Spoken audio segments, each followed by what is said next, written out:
hi friends अस्सलाम वालेकुम इनकी चना मसाला पவுடர் இல்லாமே சூப்பரான चना மசாலா ரெசிபி நம்ம ஸ்டைல் எப்படி செய்யறதுன்னு பார்க்கலாமா வாங்க இதுக்கு நான் கொண்டைக்கடலை 250 கிராம் எடுத்து நல்லா வாஷ் பண்ணி 4 மணி நேரம் ஊற வச்சு எடுத்து வச்சிருக்கேன்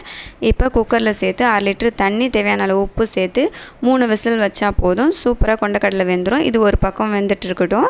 அதுக்கு இடையில நம்ம ஒரு panல 1 டேபிள்ஸ்பூன் பட்டர் சேர்த்துப்போம் ஆப்ஷன் பட்டர் அப்படி இல்லனா நீங்க ஆயில் சேர்த்துக்கலாம் எனக்கு பட்டர் ஃப்ளேவர் நல்லா இருக்கதனால நான் பட்டர் சேர்த்துக்கிட்டேன் இப்போ இத 5 சிவப்பு மிளகாய் சேர்த்துப்போம் காரத்துக்கு ஏத்த மாதிரி நீங்க சேர்த்துங்க காரம் கூடுதலா வேணும்னா நீங்க நிறைய சேர்த்துக்கலாம் இப்போ 2 பெரிய சைஸ் வெங்காயம் 4 பெரிய சைஸ் தக்காளி ரெண்டு ஆட் பண்ணிருக்கேன் இதுல தேங்காய் அரை மூடில பாதி எடுத்துர்க்கேன் அதை சேர்த்துட்டு 10 முந்திரி 1/4 டீஸ்பூன் சோம்பு 1/4 டீஸ்பூன் கசகசை இது எல்லாத்தையும் சேர்த்து நல்லா ஃப்ரை பண்ணிப்போம் ரொம்ப வதங்கணும்னு தேவையில்லை நார்மலா பச்சை வாசனை லைட்டா போற மாதிரி இருந்தா போதும் தேவையான அளவு உப்பு சேர்த்துட்டு இப்போ இத வதக்கி ஒரு பக்கம் ஆற வச்சிருவோம் இப்போ குக்கர்ல கொண்டைக்கடலை வெந்திருச்சான்னு இப்போ ஓபன் பண்ணி பாப்போம் இப்போ ஒரு கொண்டைக்கடலை எடுத்து மேஷ் பண்ணி பாப்போம் சூப்பரா வெந்திருச்சு பாருங்க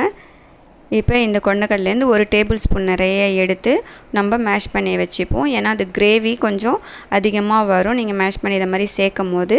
இப்போ எடுத்து வச்சாச்சு இப்போ இந்த ஆற வச்சு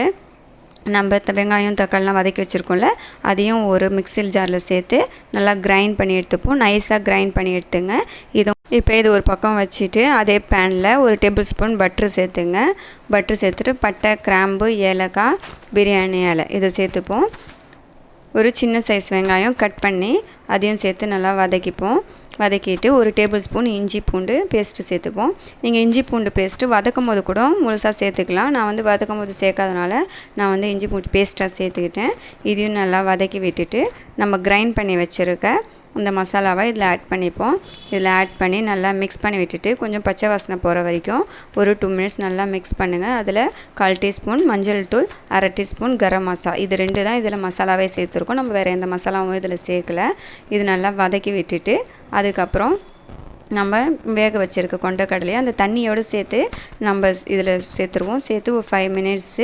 மூடி வச்சிருவோம் இப்போ நல்லா mix ஆயி வந்தப்ப இந்த மசாலா கொண்டைக்கடலை mix ஆயி வந்த பிறகு நம்ம மேஷ் பண்ணி வச்சிருக்க கொண்டைக்கடலையும் அதல ஆட் பண்ணிப்போம் ஆட் பண்ணிட்டு ஒரு 5 மினிட்ஸ் மூடி வச்சிடுங்க மூடி வச்சிட்டு சிம்ல வைங்க இப்போ ஓபன் பண்ணுங்க சூப்பரான चना மசாலா ரெடி ஆயிடுச்சு இந்த ரெசிபி பூரி சப்பாத்திக்கெல்லாம் செமையா இருக்கும் பாருங்க நானே சாப்பிட்டு பார்த்தேன் நல்லா இருக்குது இந்த ரெசிபி ட்ரை பண்ணி பாருங்க பிடிச்சிருந்தா நம்ம சேனல் லைக் பண்ணிக்கங்க அஸ்ஸலாமு அலைக்கும் பை பை